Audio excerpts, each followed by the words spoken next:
सा डाइवर्जन लेते हैं। डाइवर्जन मतलब कि जो भी गवर्नर जनरल रहे हिंदुस्तान में, अब तो गवर्नर जनरल कब तक थे? 1857 तक थे। वोल्ड जब तक हो गया, देखो ब्रिटिश असल में आया कब है? 1606 में, फिर वापस आया 1616 में। मैंने आपसे कहा था पहले परमिशन वापस ली थी, फिर से दी 1616 में। तो 1616 से ब्रिटिश इंडिया में था, लेकिन एक्चुअल जो कब्जा था वो कब हो गया? जब बंगाल पे कब्जा इन्होंने किया था।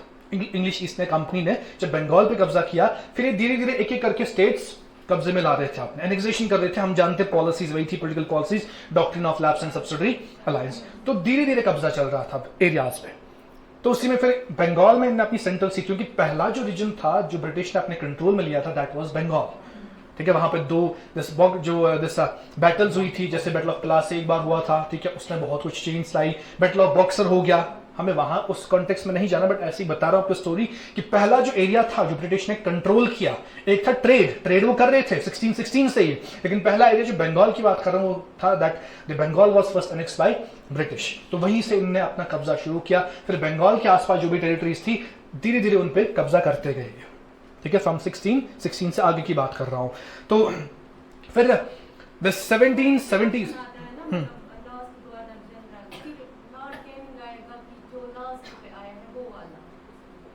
लॉर्ड कैनिंग लास्ट में पूछा जाता है, हाँ last governor general of India. तो हमने तो पढ़ा, मतलब last governor general of India वो थोड़ी लास्ट गवर्नर जनरल। अच्छा ठीक है, ठीक, कंफ्यूजन है। तो लास्ट गवर्नर जनरल वही थे ना कैनिंग की, और फर्स्ट वाइसरॉय भी वही थे। फर्स्ट वाइसरॉय भी वही थे, हाँ। लास्ट गवर्नर जनरल, मतलब उसमें मत ऑप्शन वो आता है लॉर्ड कैनिंग वहाँ। तो फिर क्या आता है? उसमें 4 ऑप्शंस, लॉर्ड थिंक उसके नाम से। हाँ, तो वो last governor general of India पूछते आपसे, लेकिन वो किस हिसाब से? 1947 में। मैं लास्ट क्लास में बोल चुका हूँ आपसे ये कि जब क्वेश्चन आता है, आप थे लास्ट क्लास में थे? नहीं थे उससे पहले। हाँ, तो वही मैंने बताया है कि कंफ्यूजन, ये मैं यहीं से बता चुका हूँ सबको कि कंफ्यूजन बच्चों को होता है क्वेश्चन में, क्योंकि जब भी सवाल आता है तो वो क्या था? लास्ट गवर्नर जनरल पूछा जाता है। सेम ही मैंने डिस्कस किया लास्ट क्लास में, लेकिन वहां पे कुछ और आंसर होता है। ठीक है ना, जैसे अगर हम इंडिपेंडेंट इसकी बात करें कि जब हिंदुस्तान जो है आजाद हो रहा था, उस टाइम पे कौन था लास्ट गवर्नर जनरल? कौन था? लॉर्ड माउंटबेटन वाज देयर, जो गवर्नर जनरल की तरह, वो वाइसरॉय भी था, वो गवर्नर जनरल भी था। ये एक ही पर्सन होता था जो वाइसरॉय भी होता था और गवर्नर जनरल भी होता था। लास्ट क्लास में यही समझा चुका हूं। Being the viceroy he is following orders of the crown, and being the governor general he is following the orders of parliament of Britain. ठीक है, तो वो गवर्नर जनरल भी वही था। ऐसा नहीं था कि जो ही ये एक्ट आ गया कौन सा 1857 के बाद, टोटली जो वाइसरॉय उसको गवर्नर जनरल नहीं बोला जाता था, उसको दोनों डेजिग्नेशंस थी उसके पास। He was called viceroy as well as governor general, लेकिन फंक्शंस अलग थे। इंसान एक था, फंक्शंस अलग थे। तो लास्ट जो थे जब इंडिपेंडेंस हो गया, दैट वाज माउंटबेटन। लेकिन इंडिपेंडेंट इंडिया में आगे जब हिंदुस्तान आजाद हो गया, ब्रिटिश चला गया, तो last was C Rajagopalachari, governor general of India बोल रहा हूं। ठीक है, तो हम आगे डिस्कस करेंगे, अभी हम वहां नहीं पहुंचे, तो will discuss these all things कि कौन क्या थे last. But I will once again I am repeating this thing कि 1772 से या 1772 से यहाँ पे गवर्नर जनरल्स कौन थे। अब एक गवर्नर जनरल का मतलब क्या है, क्यों बनाया गया governor general? Let it be कि इंडिया पूरा था, ठीक है, इंडिया कुछ, चलो मैं बना ही देता हूं।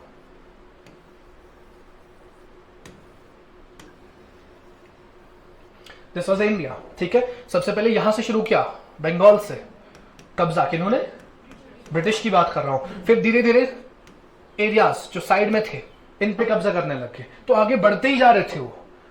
ठीक है, ये 1616 से आगे या बैटल ऑफ प्लासी से आगे शुरू हो गया, विच वाज इन 1757। अब समझिए 57 से थोड़ा पावरफुल हो गए, क्योंकि जब बैटल की ना ब्रिटिश ने यहाँ पे बैटल ऑफ प्लासी, उससे इनको बहुत पैसा मिला था, और पावर अप्लाई करने के लिए पैसा ही चाहिए था इनको। ठीक है, तो जब वो पैसा बैटल ऑफ प्लासी से आया, तो तब जाके ब्रिटिश ने एक्सपेंशन शुरू किया, बाकी एरियाज पे कब्जा करना शुरू किया। अब जब किया 5-6 एरियाज पे कब्जा, ठीक है, अब इनने बनाया था कैपिटल किसको? अपना बंगाल को, यानी कि यहाँ पे सेंट्रल सीट थी इनकी, बाकी एरियाज पे कब्जा था इनका। अब जब ब्रिटिश ने देखा कि इंग्लिश ईस्ट इंडिया कंपनी तो बहुत आगे बढ़ रही है, अब इनने तो ये तो ट्रेड करने चले गए थे हिंदुस्तान, इनने तो कब्जा करना शुरू किया, उनने रोका नहीं इनको, क्योंकि उनका भी मकसद था कॉलोनी बनाना। उनने रोका नहीं इंग्लिश ईस्ट इंडिया कंपनी को, कहा ठीक है कर रहे हो, लेकिन हम आपको रेगुलेट करेंगे, यानी कि डायरेक्शंस हम देंगे आपको ब्रिटेन से, आप वैसे वहां पे काम करोगे। इंग्लिश ट्रेड जो है वो आप खुद करोगे जैसा आपको करना है, लेकिन जो आपने एरिया संभाल रहे हो, जिन पे आपने कब्जा किया है, ये आप हमारे हिसाब से संभालोगे। ठीक है, तो उन्हीं वो जो डायरेक्शंस मिलती थी वहां से, कहां से? ब्रिटेन से, किनको? इंग्लिश ईस्ट इंडिया कंपनी को उन्हीं डायरेक्शंस को बोलते थे हम एक्ट्स, ठीक है, जो डिफरेंट एक्ट्स आते थे, एक्ट मतलब ऑर्डर आ गया वहां से कुछ, ठीक है, तो उन्हीं को हमने बोला था पहली जो पहला आया था दैट वाज रेगुलेटिंग एक्ट, यानी कि कंपनी जो यहां पे थी उसको रेगुलेट कौन कर रहा है, ब्रिटेन की पार्लियामेंट, इसीलिए उसका नाम ही था पहले क्या, that was regulating act of कब 1773, यहां से शुरू हो गया था। डायरेक्शंस कौन देने लग गए, ब्रिटेन, लेकिन क्यों, जब उन्होंने देखा कि ये क्या कर रहे हैं, एनेक्सेशंस कर रहे हैं आप, ठीक है ना, तो उसी टाइम से 1772 से ही इनने कहा एक काम करते हैं, एक हेड को रखते हैं, जो भी हमने एरियाज पे कब्जा किया है, लेकिन हम ऐसा नहीं कि उसको आप बांटेंगे डिफरेंट लोगों में, हम एक ही हेड रखते हैं, वो कहां बैठेगा, बंगाल में बैठेगा, उसी को इन्होंने बोला था गवर्नर जनरल। यहां कौन था, गवर्नर गवर्नर गवर्नर गवर्नर, यहां कौन था, गवर्नर जनरल। जैसे प्रेसिडेंट सेंटर में यहां गवर्नर्स ऑफ द स्टेट्स, ऐसे इन्होंने शुरू किया था governor general and these very simple governors. तो 1772 में पहली बार क्या बन गया था, गवर्नर जनरल बन गया था, ठीक है, तो वही गवर्नर जनरल हम डिस्कस करेंगे राइट फ्रॉम द 1772 पहला कौन था और लास्ट पे कौन था, ठीक है, तो starting from first one that is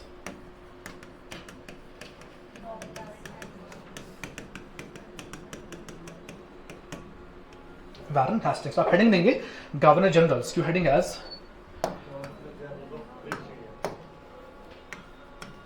governor generals of India. कहां से, हम देखेंगे अभी 1772 से लेके 1856 तक, क्योंकि 57 में फिर कन्वर्ट हो गया, गवर्नर को डेजिग्नेशन मिल गई वॉइसरॉय, उसके आगे फिर वॉइसरॉयज हम देखेंगे कौन कौन से थे। फिलहाल यहां तक गवर्नर जनरल्स कौन थे। जो मैं बैकग्राउंड बता रहा हूं समझ आपको, क्यों बनाया गवर्नर जनरल, एनेक्सेशन हो रही थी।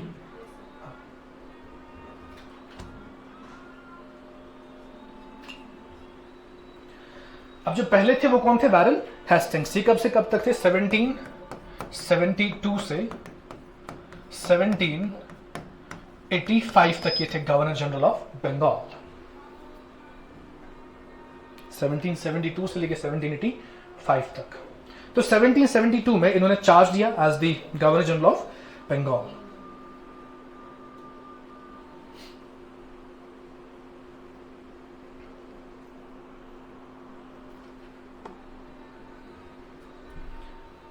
अब देखोगे क्या कंट्रीब्यूशन था इनका और क्यों बनाया गया इनको, और इन्हें क्या क्या यहां पे इंडिया में इंट्रोड्यूस किया।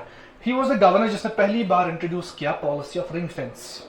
रिंग फेंस में बता चुका हूं आपको, what is the policy of ring fence. हाँ, स्टेट्स को जो साइड से आपने एनेक्सेशन की वहां पे आप सब्सिडी अलायंस यानी कि उनके साथ मिलके काम कर रहे हो, आपने उनको हटाया नहीं वहां पे जंग के बाद, आपने उनको वहां रहने दिया, जानबूझ के रहने दिया, ताकि जब भी कोई और अटैक करे पहले इन पे अटैक हो, तब तक हम संभलेंगे उस अटैक के लिए, हम उस पर रिटालिएट करेंगे।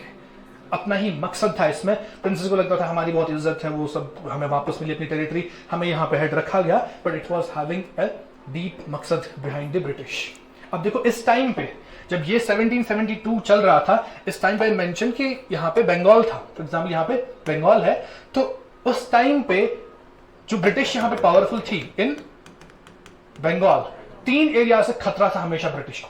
एक तो यहाँ पे मराठास का एम्पायर था, ठीक है, मराठा एम्पायर, शिवाजी, ठीक है, तो उन्हीं की छत्रपति शिवाजी ने कहते हैं, उनका एम्पायर था। मराठास हमेशा अटैक करते थे, ठीक है, और एक था मैसूर, टीपू सुल्तान, ठीक है, जिनका वो टेरिटरी था टीपू सुल्तान, उनके फादर हैदर अली, तो मैसूर उनका था। तो मैसूर और यहां पे था हैदराबाद। क्या था, हैदराबाद। इनसे हमेशा इनको खतरा रहता था, अटैक था। तो बीच में जो ये छोटे छोटे एरियाज थे ना, ये बनाते थे इनको बफर जोन्स, ताकि जब भी ये इन तीन में से कोई सोचेगा अटैक करने की, उनको पहले इन पे अटैक करना है, तब तक हम तैयारी कर लेंगे अपने वॉर की, ठीक है। इसीलिए पॉलिसी ऑफ रिंग फेंस इसी इंसान ने शुरू की in this when he became the governor general of Bengal. क्यों, क्योंकि they were having continuous challenge from three kingdoms, kingdom of Marathas, Mysore and Hyderabad. तो उसको बचाने के लिए he started the policy of ring fence. Clear है ना। तो आप लिखेंगे नंबर 1 वारन हेस्टिंग्स में आप लिखेंगे he took charge as governor general of Bengal. He took charge as governor general of Bengal in 1772. Governor general of Bengal in 1772.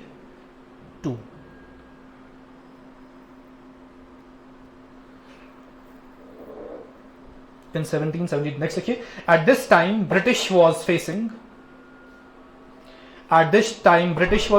threat from the powerful combination of Marathas,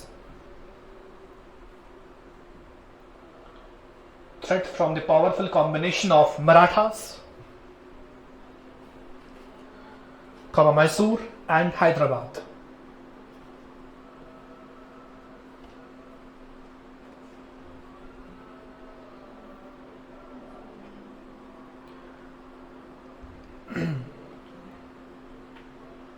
Next, okay, so he followed, next point you will write, so he followed policy of ring fence.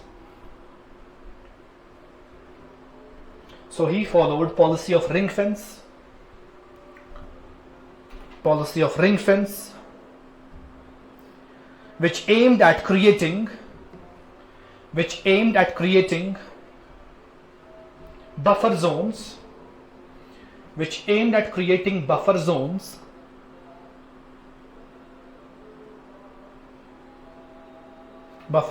to defend the company's frontiers.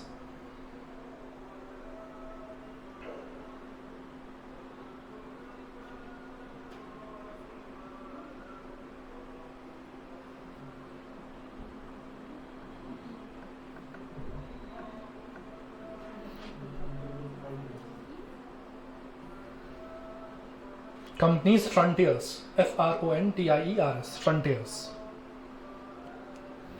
और क्या हुआ इनके time पे जो important है आपके लिए, that was जब ये गवर्नर जनरल थे किसके, बंगाल के, इन्होंने जो हिंदू लॉज यहाँ पे थे, जो लोकल हिंदू लॉज थे, उनको इंग्लिश में ट्रांसलेट करवाया to understand the laws.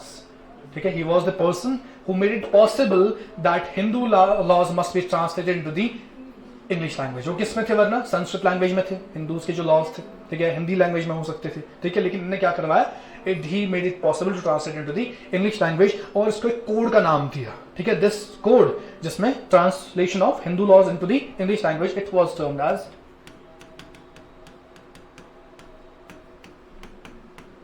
जेंटो code. ठीक है, बहुत ही डीप पॉइंट है, बहुत ही इंपॉर्टेंट हो सकता है आपके लिए. आई डोंट थिंक सो कि इतना डीप जाएगी SSB, but still I am informing you. उस टाइम पे ही वाज द पर्सन जिसने हिंदू लॉज को ट्रांसलेट करवाया इंग्लिश में, और उस पूरे कोड को जब इंग्लिश ट्रांसलेशन हो गया तो दैट मींस लॉ की किताब बन गई जो हिंदूज के थे, उसी किताब को बोला गया जेंटो कोड. ठीक है, that was his contribution when he was the governor general of Bengal. और इसके बाद व्हाट ही एस्टैब्लिश्ड, एक्चुअली पहली बार यहाँ पे स्टेट मैनेज्ड एजुकेशन इंस्टीट्यूट बनाया गया. That was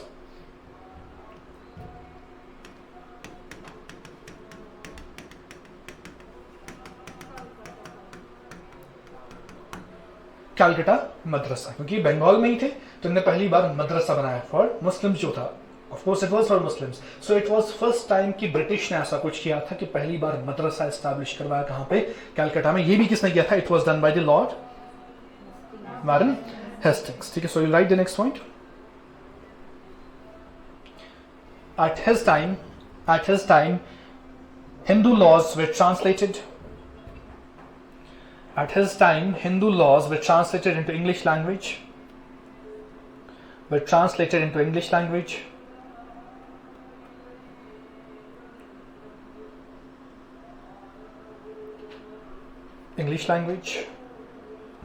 Which was known as Gentoo Code.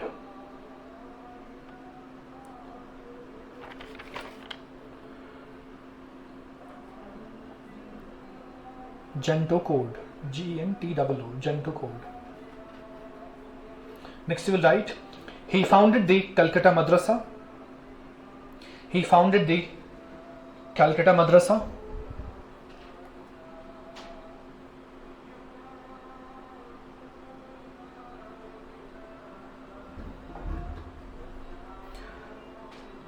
Calcutta Madrasa in 1780, which was the earliest of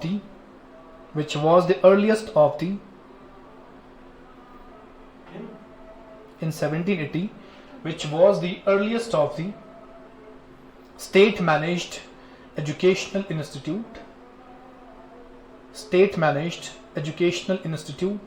under British.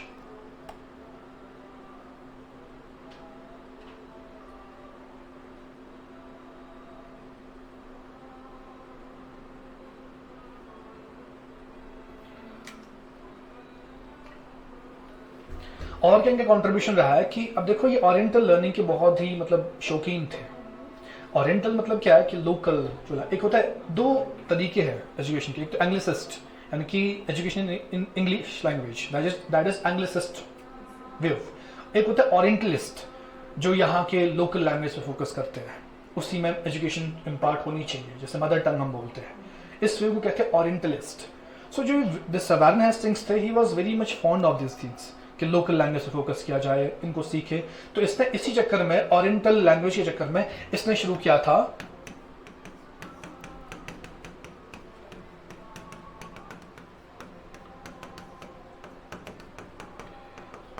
Asiatic society of Bengal. लेकिन इसमें कंट्रीब्यूशन एक और इंसान का रहा है इनके साथ मिलकर जिसने काम किया, that was sir William Jones. He was a person who was with Warren Hastings. इन दोनों ने मिलके क्या खोला? Asiatic society of Bengal. That's the most important thing they have done. This institute was opened as the Orientalistic learning, जहाँ पे focus इस पे था वर्निकुलर लैंग्वेज पे। वर्निकुलर का मतलब क्या है? जो लोकल लैंग्वेज थी, तो that termed as vernacular language. ठीक है, तो इन्हीं पे फोकस करते हुए they started Asiatic society of Bengal. And in fact उस टाइम पे इनके टेन्योर में, जब ये यहां काम कर रहे थे एज दी गवर्नर जनरल, उस टाइम पे there was one more person, the person was named as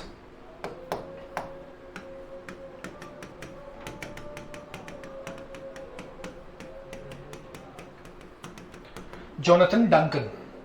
एक साइड से इसने मदरसा खोला था कलकत्ता में, तो इसने जोनाथन डंकन ने उस टाइम पे क्या खोला? He opened Sanskrit college.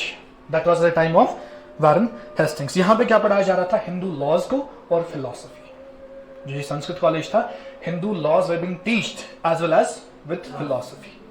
तो उसी टाइम पे एक साइड से Calcutta Madrasa, Asiatic society of Bengal and Sanskrit college by Jonathan Duncan at the time of Warren Hastings when he was the governor general of Bengal.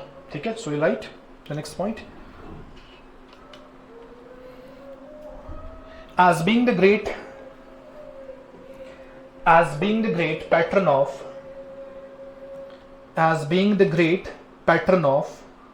Oriental learning,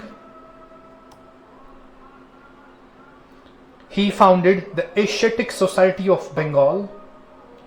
देखो ये सब इंपॉर्टेंट पॉइंट्स बहुत ज्यादा है, मतलब हाईलाइट करेंगे आप इनको, चाहे वो कलकत्ता मदरसा हो, एशियाटिक सोसाइटी ऑफ बंगाल हो, चाहे वो संस्कृत कॉलेज हो।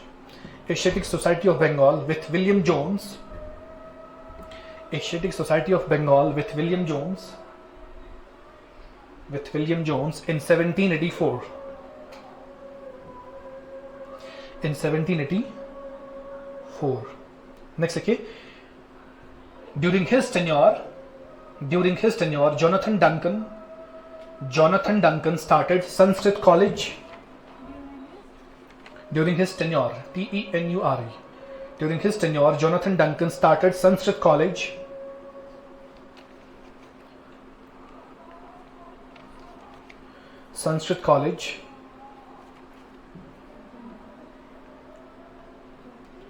At Varanasi. वाराणसी कहाँ पे? In the state of UP. At Varanasi for the study of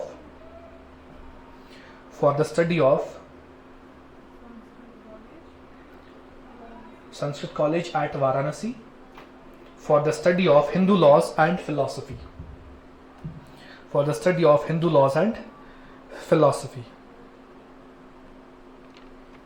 इनके और भी कॉन्ट्रीब्यूशंस थे, but not that much important for you people. जो इंपॉर्टेंट वंस थे, I am making you right only those things जो अक्सर एग्जाम्स में आते रहते हैं।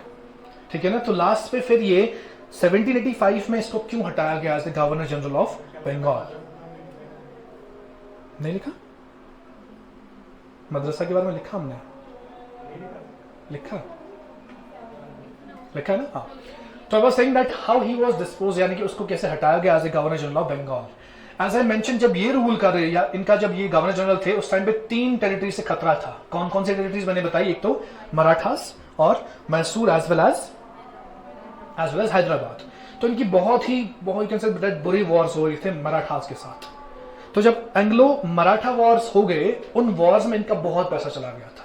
ब्रिटिश ईस्ट इंडिया कंपनी का बहुत पैसा खर्च हो गया, तो they were feeling short of funds. तो जिनसे पैसा लेते थे आप, रेवेन्यू लेते थे, जैसे राजा ऑफ बनारस, बनारस इन्हीं के अंदर था, बस राजा को वहीं पे रखा था, अब इसमें रूल करो, ये वही वाली टेरिटरी थी, बफर जोन। बनारस का जो राजा था वो बफर जोन था इनके लिए, वो उन्हीं के अंडर काम कर रहे थे। इसने क्या किया, अब उनको पैसे भी देने पड़ते थे ब्रिटिश को जब वो बफर जोन की तरह काम करते थे, क्योंकि उनसे जंग हुई है, उनने हारा है, उनने एक्सेप्ट किया ब्रिटिश सुप्रीमेसी, तो वो पैसे भी पे करते किसकी तरफ, ब्रिटिश को देते हैं पैसे, इंग्लिश ईस्ट इंडिया कंपनी को पैसे देते हैं।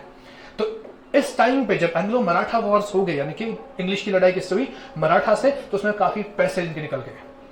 तो उस टाइम पे किया क्या वारेन हेस्टिंग्स ने, इसने और ज्यादा पैसे डिमांड करना शुरू किया किससे, राजा बनारस से, यानी कि इसने और ज्यादा पैसे, मान लो कि he was paying 1 lakh rupees per year, इसने कहा मुझे 2 लाख चाहिए अब, क्योंकि शॉर्ट था फंड्स। उसने मना किया कि मैं नहीं दूंगा, मेरे पास है नहीं, मेरे पास इतना ही, उतना ही दूंगा मैं, ठीक है। तो इसने क्या किया, इसने उसको डिस्पोज किया। पहली जो उसने गलत हरकत की थी किसने, वारेन हेस्टिंग्स ने। और उसके बाद जो राजाओं की जो दस्ता मलिकाएं होती थी, उनके पास काफी वेल्थ होता था इन द फॉर्म ऑफ गोल्ड, ठीक है, इनने वो सब लूटा।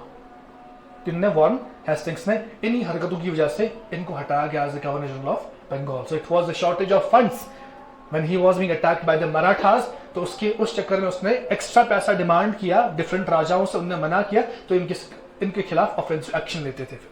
तो एक अनपॉपुलर पॉलिसी थी इनकी, इसी वजह से he was being disposed of as the governor general. इसके बाद नेक्स्ट जो गवर्नर जनरल ऑफ बंगाल थे, फर्स्ट वाज कौन थे, दिस लॉर्ड वारेन हेस्टिंग्स। कब से कब तक थे, 1772 से 1785 तक। फिर 1786 से आगे, ठीक है, फ्रॉम 1786 से लेके 1793 तक दूसरे गवर्नर जनरल आ गए। द पर्सन वाज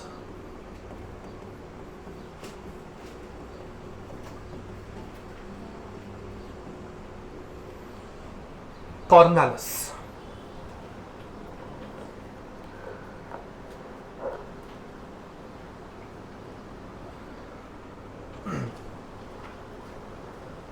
अब कॉर्नवेल्स के कॉन्ट्रीब्यूशंस क्या थे, सबसे पहले इसने क्रिएट किया एक जमींदारी सिस्टम, ठीक है। जैसे मैंने कहा था पहले भी, सबसे टॉप पे कौन था, ब्रिटिश के बाद कौन थे, जमींदार के नीचे पेजेंट्स के बाद लैंडलेस लेबर जो होता था, इनकी अपनी जमीन नहीं होती थी, वो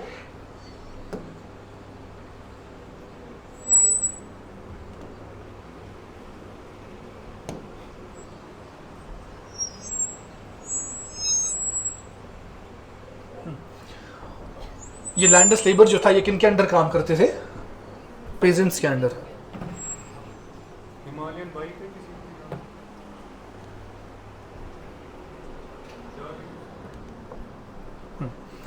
सो व्हाट ही डिड, इसने क्या एक सिस्टम बनाया था जमींदार्स के लिए, ठीक है, जिससे नाम दिया गया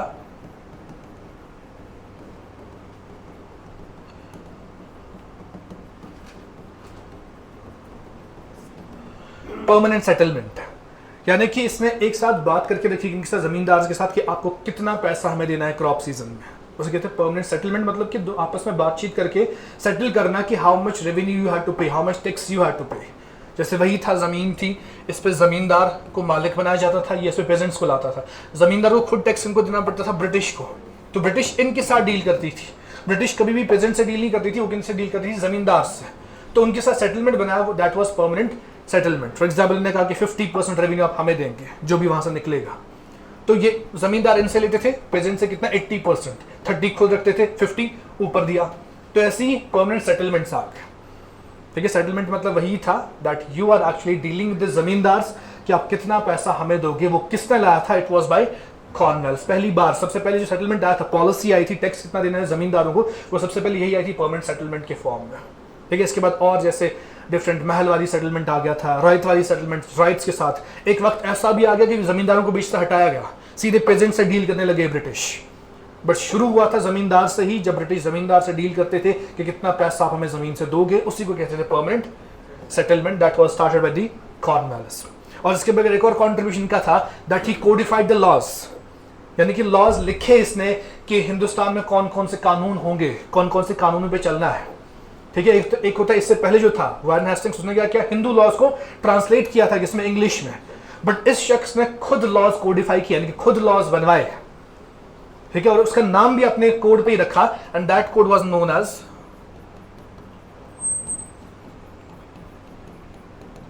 कॉर्नवेल्स कोड, जैसे पहले था Gentoo code was there but that was only translation. इस टाइम पे इसने खुद से कानून बनाए कि हिंदुस्तान में जब ये रूल कर रहे थे यहाँ पे इंडिया पे, तो कौन कौन से कानून हम हिंदुस्तान पे अप्लाई कर रहे हैं, उसी कोड का नाम इसने रखा कॉर्नवेल्स कोड। ठीक है, so you right in this first point, you right he created the permanent settlement, he created the permanent settlement, he created the permanent settlement of Bengal,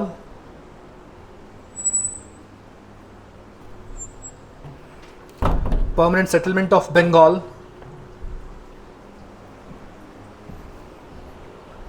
which was also called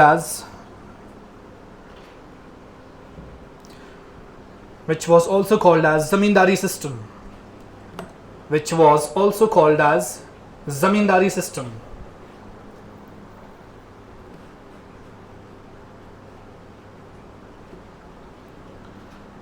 Zamindari system. Next देखिए, he was the first person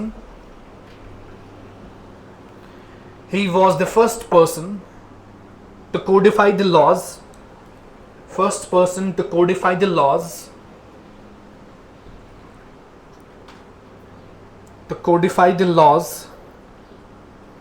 as well as formed Cornwallis Code.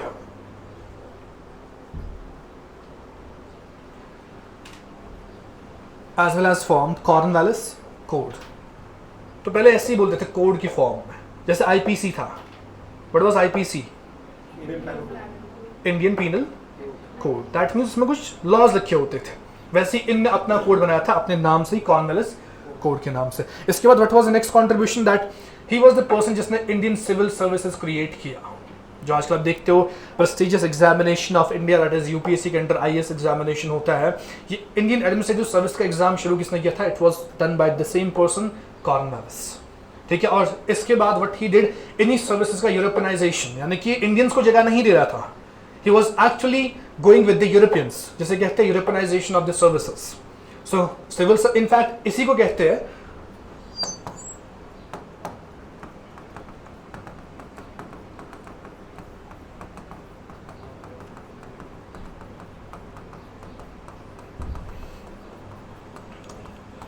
father of Indian civil services. The person is Cornwallis because he was the one who created those civil services, and he led this policy to be followed like this कि only Europeans are going to be inducted in the civil services. इसमें Indians को इजाजत नहीं होती थी, so he is also known for Europeanization of the services. Europe से कोई भी होता है, it's not only from Britain, क्योंकि ये खुद ब्रिटिश था। ठीक है, यूरोप से कोई और आता तो उसको भी जगह मिलती थी, उसको भी एडमिनिस्ट्रेटिव सर्विस में जगह मिलती थी, but without Indians. That was his policy, his discrimination towards the Indians. So we write the third point. He created modern Indian civil services.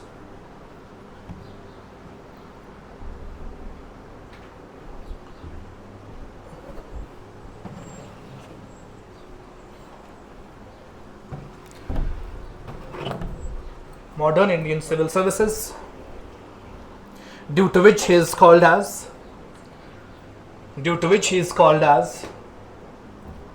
father of Indian civil services.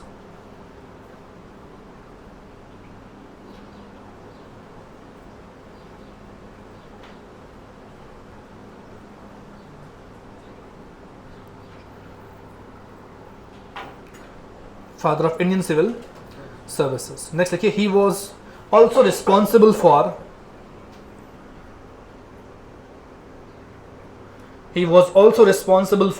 Europeanization. He was also responsible for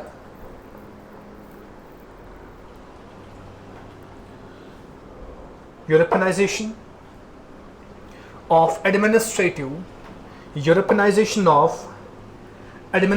machinery. Europeanization of administrative machinery.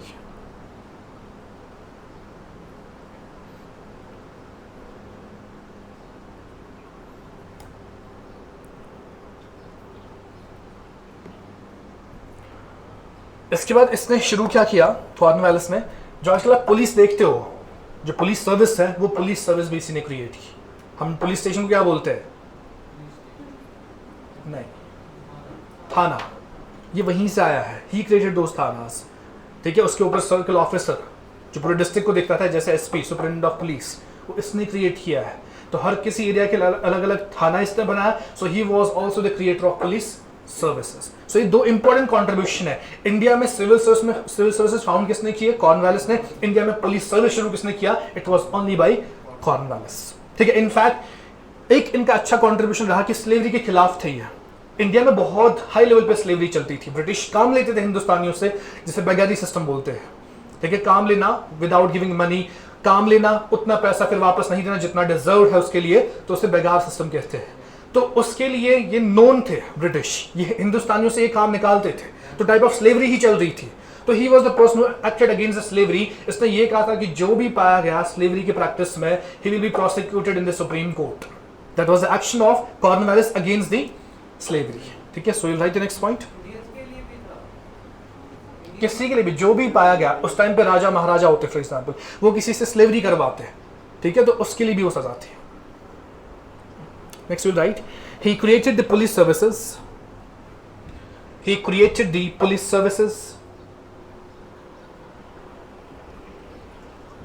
services for each district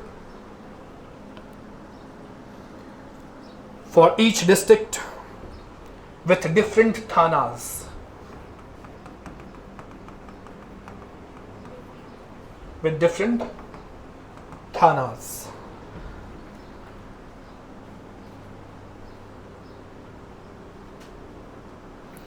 Next, like in 1789, he made a proclamation.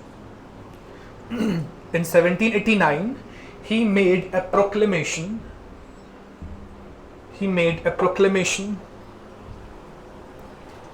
that anyone who is found,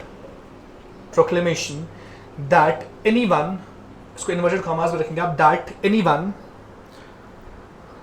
who is found associated with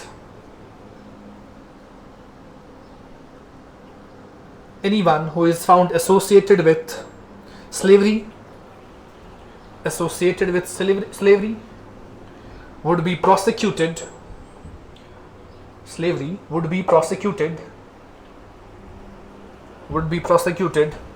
in the Supreme Court.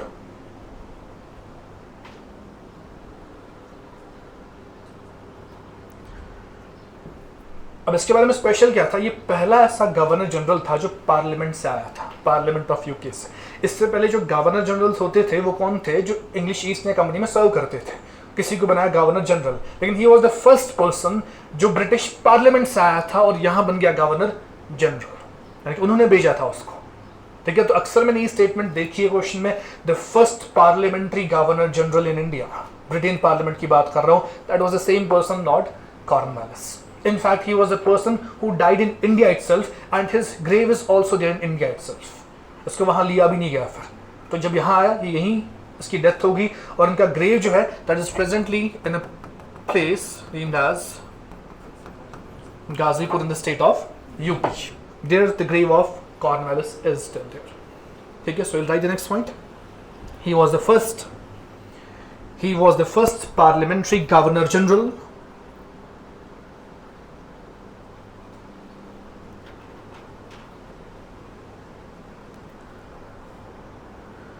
Parliamentary Governor General in India. Parliamentary Governor General in India, as well as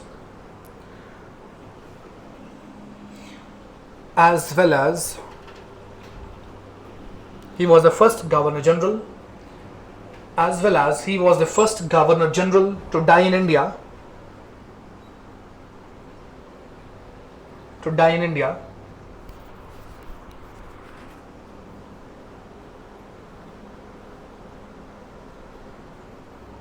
And his grave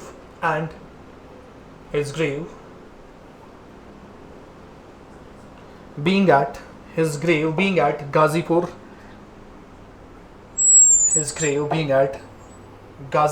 UP in India.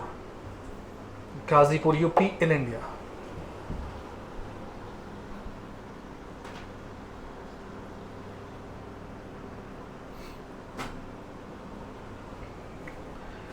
इसके बाद in the year 1793 इनका tenure and हो गया। 1793 में दूसरे governor general बन गए किसके, बंगाल के।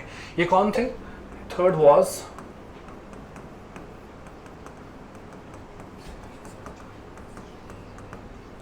सर जॉन शोर। He was there from 1793 up to 1798. That was the tenure of this person, Sir John Shore.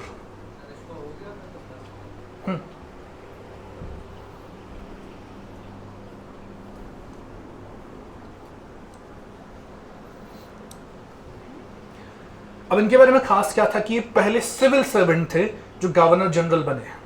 इससे पहले कौन थे? पहले पार्लियामेंट्रियन। वो कौन थे? वो पार्लियामेंट से आए थे, ब्रिटेन पार्लियामेंट से। But he was the person जो क्या थे, सिविल सर्वेंट इससे पहले। आज जब वॉरेन हेस्टिंग्स थे यहाँ पे गवर्नर जनरल ऑफ बंगाल, ये उनके प्रिंसिपल रेवेन्यू एडवाइजर थे, प्रिंसिपल चीफ रेवेन्यू एडवाइजर। तो वही तो होते जैसे आजकल आप देखते हो सेक्रेटरी, अंडर सेक्रेटरी, ये सब कौन होते हैं? सिविल सर्वेंट्स होते हैं, एडवाइजर सिविल सर्वेंट्स। ठीक है, तो ये कौन था? Revenue adviser of the governor general, जो कौन थे? Warren Hastings. तो he was a civil servant actually, but from civil servant he was being made as governor general of Bengal from this tenure to this time, 1793 से 1798 तक। अब इनके जो policies थी ये क्या थे कि इन्होंने नॉन इंटरवेंशन पॉलिसी अपनाई थी, यानी कि ये नहीं चाहते थे इंटरवीन करना स्टेट्स में। राजा जो यहाँ पे थे, डिफरेंट किंग्स वगैरह डिफरेंट एरियाज में, ये उनके साथ इंटरवीन नहीं करते थे। तो पॉलिसी ऑफ नॉन इंटरवेंशन अगर पहली बार अपनाई है, वो किसने अपनाई है? It was by sir John शोर। So we'll write the first point in this. He was the first civil servant. He was the first civil servant to become.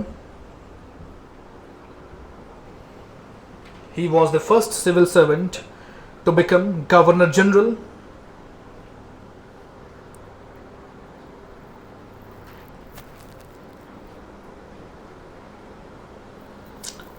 Governor General, as he was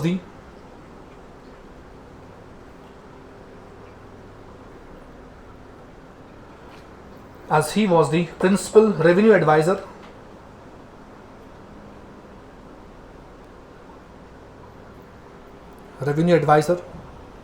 during Warren Hastings.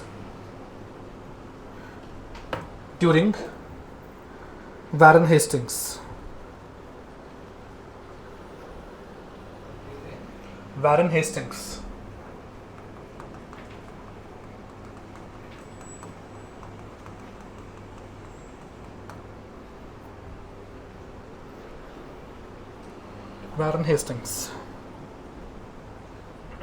अब जब इन्होंने ये policy अपनाई थी, कौन सी? Non intervention, यानी कि ये नहीं उनसे बातचीत करते थे, ना ही उनके मसलों में पढ़ना चाहते थे, ना उनसे कोई दोस्ती रख रहे थे। किनसे? जो यहाँ के लोकल स्टेट्स थे, जो यहाँ के डिफरेंट राजा थे, जैसे निज़ाम्स ऑफ हैदराबाद।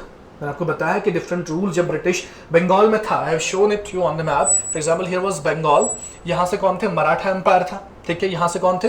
निज़ाम्स थे हैदराबाद के, और ये किनका था? मैसूर का था एरिया। तो ये डिफरेंट एरियाज थे जो पावरफुल थे उस टाइम पे।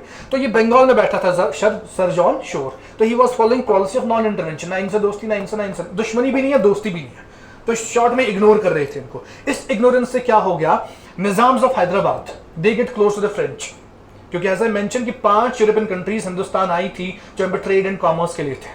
5 कौन सी बताई थी? First starting from Portuguese, second with the Dutch people, third with the English, British. जो ये सब लोग हैं ये ब्रिटिश ही थे।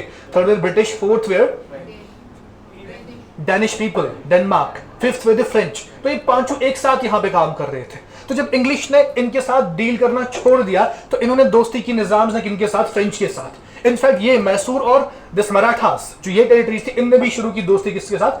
फ्रेंच के साथ, जिस वजह से फिर बहुत हालात खराब हो गए थे बिटवीन ब्रिटिश एंड फ्रेंच, क्योंकि ब्रिटिश जो है अब ये कहीं पे ओवरशैडो हो रहा था due to the policy of non intervention by this person.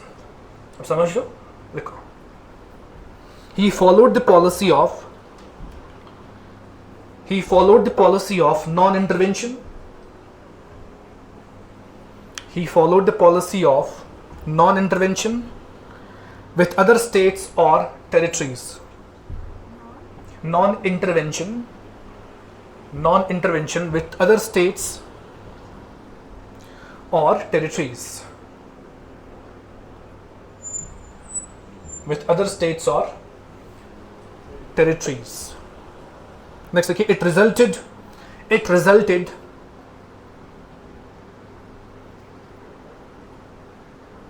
It resulted Nizams of Hyderabad. Nizams of Hyderabad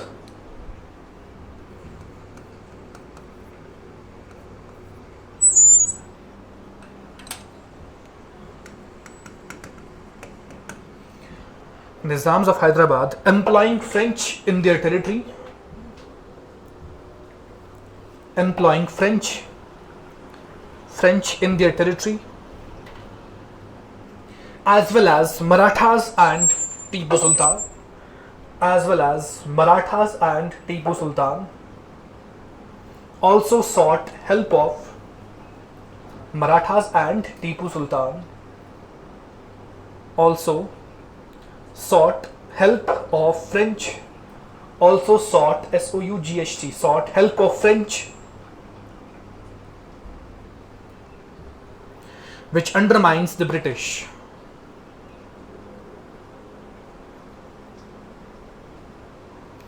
Which undermines the,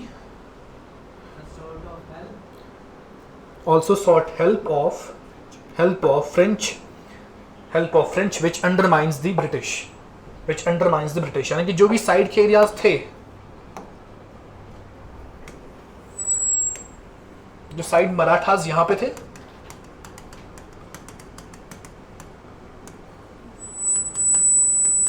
Hyderabad, and this was Mysore, Tipu Sultan यहाँ के रूलर थे, तो इन्होंने भी फ्रेंच की हेल्प लेनी शुरू की, ये भी फ्रेंच का एम्प्लॉय करने लग गए और ये भी फ्रेंच के करीब चले गए, जिसकी वजह से ब्रिटिश कहीं ना कहीं पे ओवरशैडो हो रहा था due to the policy of sir John Shore. ठीक है, अब इनके टाइम पे हुआ क्या था, important one function was there, charter act आया था, चार्टर एक्ट ऑफ 1793 जो आ रहा था, वो चार्टर एक्ट यानी कि इनको डायरेक्शंस मिलती थी इस कंपनी को, इंग्लिश ईस्ट कंपनी को, यहाँ से ब्रिटिश से, वो पार्लियामेंट एक्ट बनाती थी, वहां पे इनको बताती थी आपको कैसे चलना है आगे, आपको कौन सी पॉलिसीज अपनानी है कहां पे हिंदुस्तान में। So only one act was introduced, that was charter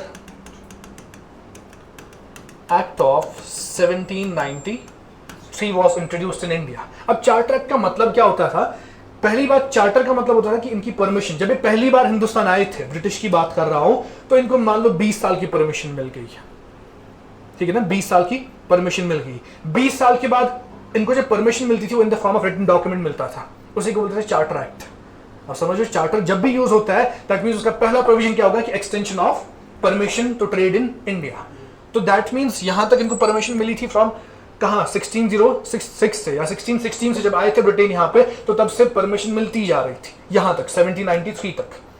ठीक है, तो तब और एक चार्टर एक्ट आ गया जिसने और 20 साल इनका टेन्योर बनाया, या 10 साल के लिए फॉर एग्जाम्पल, नहीं 20 साल के लिए, फ्रॉम 1793 से लेके 1803 से 1813 तक 20 साल ये होते हैं। 1813 में एक और चार्टर एक्ट आया था, फिर उसने और 20 साल इनका वक्त बढ़ाया कि आप और 20 साल ट्रेड कर सकते हो, तभी दूसरा एक्ट आ गया 1833 में।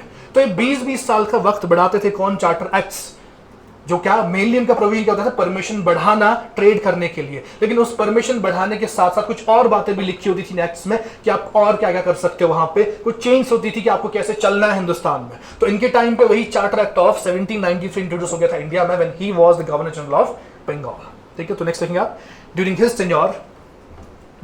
Tenure charter act of 1793,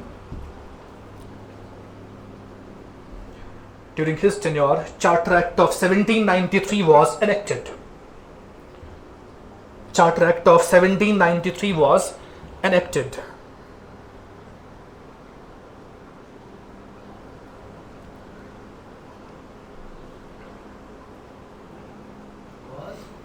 Enacted. E-N-A-C-T-E-D. E-N-A-C-T-E-D. Enacted.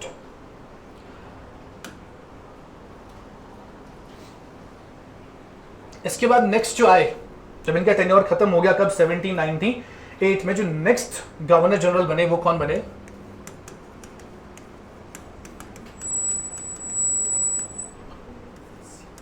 Lord Wellesley.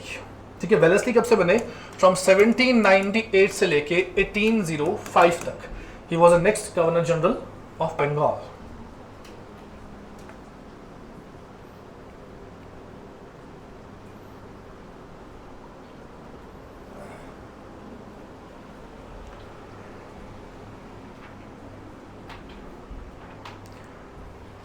इनका एक और नाम भी था, he was also known as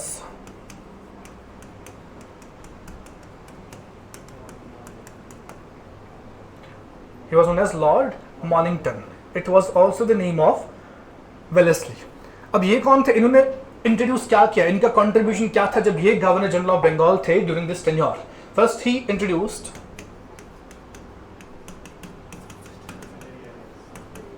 मैं बता चुका हूं पहले भी, सब्सिडरी अलायंस इनने लाया था। और सब्सिडरी अलायंस था क्या, ये हराते थे डिफरेंट एरियाज को, लेकिन फिर उनकी टेरिटरी छीनते नहीं थे। वहां के राजा को नॉर्मली वहां पे रेनस्टेट करते थे कि आप भी यहाँ पे राजा रहो, लेकिन आप हमारे अंडर काम करोगे। ये वहां पे अपनी आर्मी सेट करते थे, ये वहां पे अपना ब्रिटिश रेजिडेंट सेट करते थे कि एक ऑफिसर बिठाए किंग के साथ, ताकि वो नजर रखे कि किंग कौन सी हरकतें कर रहा है। तो that was actually the acceptance of supremacy. जो लोग सब्सिडी अलायंस में, जो किंगडम सब्सिडी अलायंस में एंटर होते थे, वो एक्सेप्ट करते थे ब्रिटिश की सुप्रीमेसी, यानी कि हम आपके अंडर काम करेंगे। और जो सबसे पहले थे जिनने ये एक्सेप्ट किया था that we will work under you people, that were the Nizams of Hyderabad. मैंने आपको दिखाया मैप पे कि उनका एरिया क्या था। तो हैदराबाद के निजाम्स पहले लोग थे जिन्होंने सब्सिडी अलायंस को क्या किया, एक्सेप्ट किया, that we accept the British supremacy. उस तरह से ब्रिटिश के अंडर आ गया पूरा हैदराबाद का area, that was ruled bye Nizams actually. अब उनको पता थी ना कि ओवर पावर करेंगे, वो कुछ डर से खुद करते थे। अब जब उनको लगता था कि ब्रिटिश हमला करेगी हम पे, उनको पता थी रिजल्ट क्या होना है, हम हार जाएंगे, तो कुछ ऐसे यहीं से बोलते थे ठीक है हम आपके अंडर वैसे ही है। कुछ अब लड़ते थे, लड़के फिर अगर हारा फिर जाके वो सब्सिडी अलायंस में आते थे, ठीक है। But Nizams were the first who accepted the subsidy alliance. जब ये फॉर्म किया किसने, वेलेस्ली ने। लिखिए इसमें, he was also called as lord Mornington. He was also called as Lord Mornington.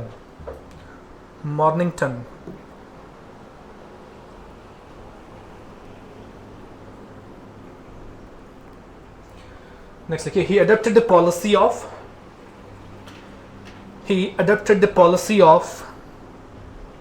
subsidiary alliance. He adopted the policy of subsidiary alliance.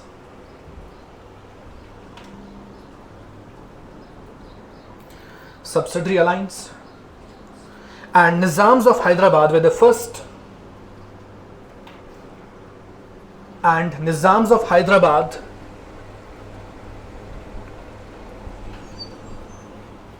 were the first to accept it. Nizams of Hyderabad were the first to accept it.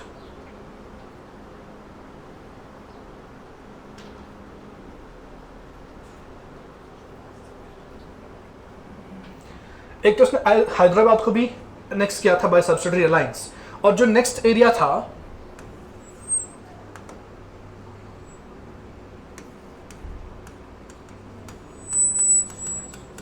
Mysore, ये तो हैदराबाद पूरा इनके under आ गया था, बंगाल पहले इनके under था ही। तो मैंने कहा ना धीरे धीरे करके ये एनेक्सेशंस कर रहे थे डिफरेंट एरियाज की। तो इसके टाइम पे इनके साथ जो बैटल हो गई थी that was fourth Anglo Mysore war. Anglo means English, British की एंग्लो जहां पे भी आएगा ना दैट मींस ब्रिटिश। अब समझ रहे हो? तो एंग्लो मैसूर वॉर, 4 लड़ाइयां हो गई थी मैसूर में डिफरेंट टाइम पे। जो टीपू सुल्तान के फादर थे हैदर अली, तो उनके साथ भी काफी लड़ाई हुई है। बट इन्होंने जो है, इनने कौन सी लड़ाई लड़ी, फोर्थ वाली। और फोर्थ वाली फाइनल थी, फोर्थ वाली लास्ट थी, जिसकी वजह से पूरा जो ये मैसूर का एरिया है which was ruled by Tipu Sultan, वो किसके अंडर आ गया, ब्रिटिश के। In fact Tipu Sultan was assassinated in this battle, he was killed. When he was in the battlefield, he was killed by the same person that was Wellesley. उसके forces ने उसको मारा, तब जाके पूरा मैसूर किनके अंडर आया था, ब्रिटिश के अंडर आया था। ठीक है, तो आप देखो साउथ में मैक्सिमम पोर्शन कवर कर चुके थे इन्हीं के टेन्योर में। हैदराबाद को भी हड़प लिया था और साथ में मैसूर को भी। तो next you right, he defeated the forces of Tipu Sultan. He defeated the forces of Tipu Sultan in the fourth Anglo-Mysore War. In the fourth Anglo-Mysore War in 1799. In 1799. अब देखो ये दो एरियाज तो आगे थे, इसके ऊपर यहां पे कौन सा एरिया था, मराठास, छत्रपति शिवाजी का जो एरिया था, मराठास, जैसे आजकल मराठी पीपल है, महाराष्ट्र की बात कर रहा हूं, वही एरिया यहां पे था। इनसे भी ये लड़ रहे थे। अब समझ रहे हो, कुछ इनसे भी 2-3 लड़ाइयां हुई है मराठा से। एक लड़ाई इसने लड़ी है, किसने? वेलेस्ली की बात कर रहा हूं, तो वो कौन सी थी? Second Anglo Maratha war. इनका तो फाइनल किया था इसने 4th में, लेकिन इनके साथ एक लड़ाई इनके साथ भी लड़ी थी, that was second Anglo Maratha war. इनके ब्रिटिश का वॉर किनके साथ? मराठास के साथ। तो ऐसे ही वॉर चलते जाते थे, ठीक है। जैसे इनके साथ 4 चले, इनके साथ 3, पंजाब के साथ दो वॉर चले, सिख रिवोल्ट हो गए, या सिख जो एंग्लो सिख जो आपस में वॉर्स हो गए। तो हर एक एरिया पे एनेक्सेशन कर रहे थे by the help of Wars. उसके बाद या तो सब्सिडी अलायंस, ये जो छोटे छोटे किंगडम्स थे उन पे छीनते थे उनको, कैसे? डॉक्ट्रिन ऑफ लैप्स से, अगर किसी का अपना बच्चा नहीं होता, अपना बेटा नहीं होता, ठीक है। तो ऐसे these were the overall policies कि how British was actually expanding its frontiers in India, ठीक है। सो आई मेंशन इन पे पूरा कब्जा, इन पे भी पूरा कब्जा, कैसे? सब्सिडी अलायंस से, इनके साथ कैसे? वॉर से, ठीक है। वॉर हराया इनको, फिर इस पे कब्जा किया। इनके साथ एक जंग लड़ी थी, that was second Anglo Maratha war, but उसमें मराठास कंप्लीटली इनके अंडर नहीं आए थे, बट मराठा से काफी नुकसान हो गया था, ठीक है ना। So I will mention the next point. He also fought second Anglo Maratha war, Second Anglo-Maratha War from 1803 to 1805. From 1803 to 1805.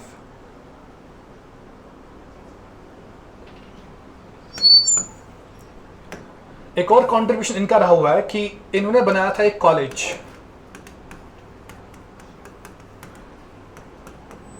That was fort William college eight Calcutta. लेकिन मकसद क्या था इनका कॉलेज बनाने का? इंडियंस के लिए कोई मकसद नहीं था इसमें, इंडियंस को फायदा पहुंचाने का मकसद नहीं था। मकसद था कि जो ब्रिटिश यूथ यहां पे था इन इंडिया, उनको सिविल सर्विसेज की ट्रेनिंग देना, ठीक है। दैट वाज द मकसद of this Fort William college, civil services training इनको देना to the British youth. So will mention this point also. He established Fort William college, he established Fort William College in Calcutta. Fort William College in Calcutta.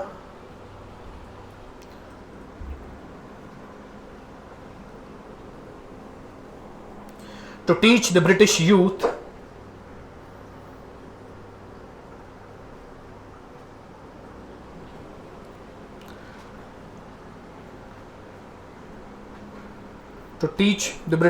youth about administration.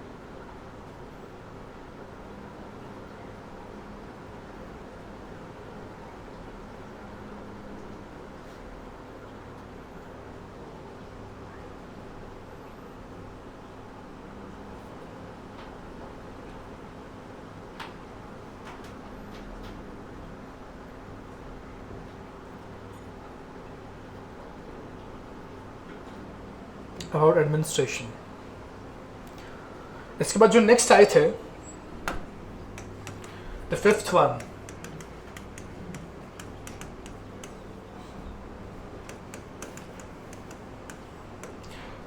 The person was named as George बार्टलो।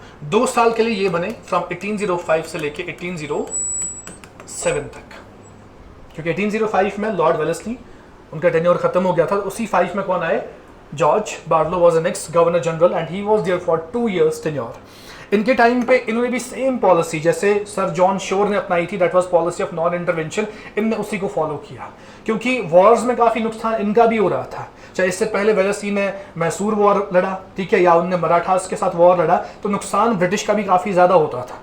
तो इनने कुछ time तक restraint अपनाया, इनने कहा कि we will follow the policy of non intervention when he was ruling, ठीक है। एंड इनफैक्ट उस टाइम पे ये कोशिश कर रहे थे कि पीसफुल रिलेशंस बनाने हैं, चाहे वो अब वैसे तो कब्जा बाकियों पे किया था, अब बच्चे कौन थे? मराठा, जिनके अभी कब्जा नहीं हो गया था। बाकी जो मैसूर था वो भी ब्रिटिश के अंडर था, जो हैदराबाद था वो भी किसके अंडर था? ब्रिटिश के अंडर था। तो बचा था मराठा जो थ्रेट था इनके लिए, तो he try to build peaceful relations with the Marathas. इसीलिए इन्होंने पॉलिसी ऑफ नॉन इंटरवेंशन अपनाई कि ये पीसफुली अभी आगे बढ़ना चाहते थे, जो नुकसान हो रहे थे उन पे असल में रिकवर करना चाह रहे थे। तो अब इनका पॉलिसी असल में सबका वही था कि we have to actually made India colony, तो उसी पे काम चल रहा था। तो लेकिन कुछ टाइम तक for 2 years he applied the restraint on the wars and he was trying to establish peaceful relations with the Marathas specially. So will mention in this he also adapted policy of non intervention.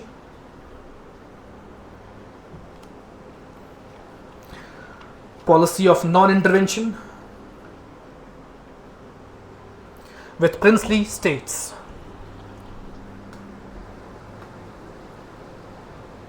With princely states.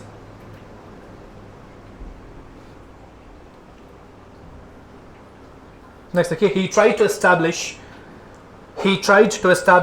peaceful relations. He tried to establish peaceful relations with the Marathas. Peaceful relations with the Marathas.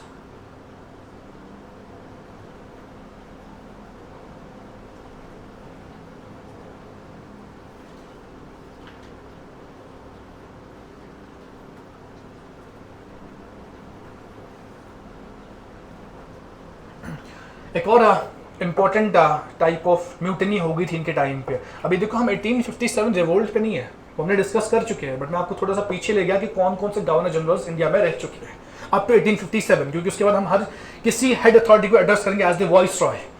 तो we are just going through the governor generals. तो इनके time पे एक mutiny हो गई थी, famously called as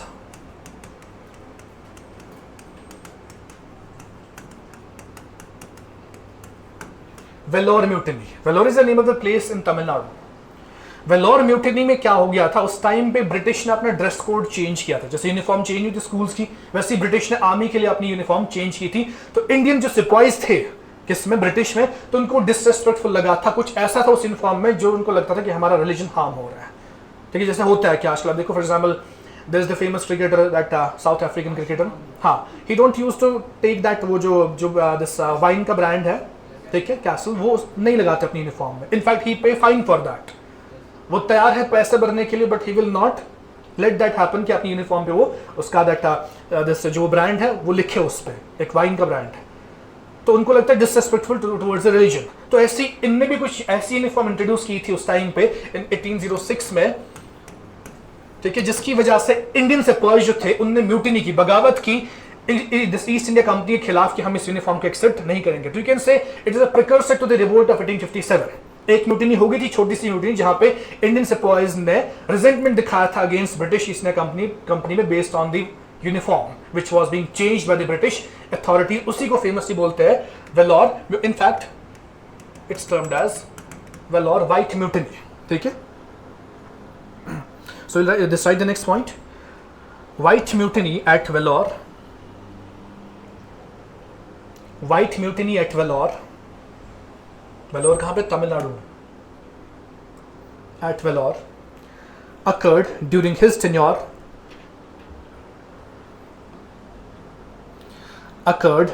tenure in 1806. Occurred during his tenure in 1806.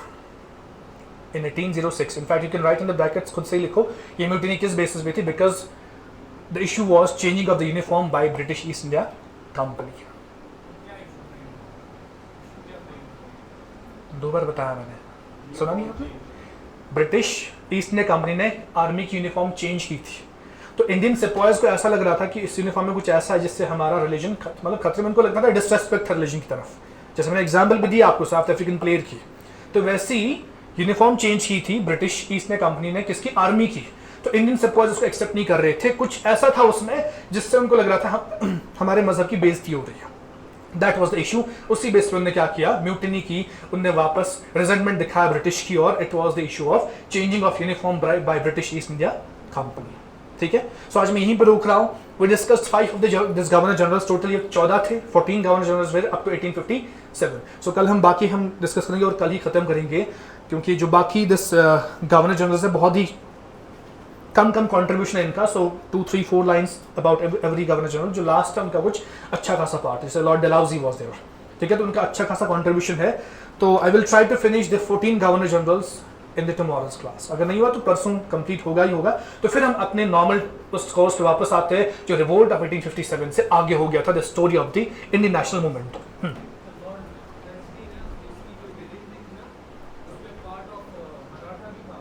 फिर से बताओ। हाँ,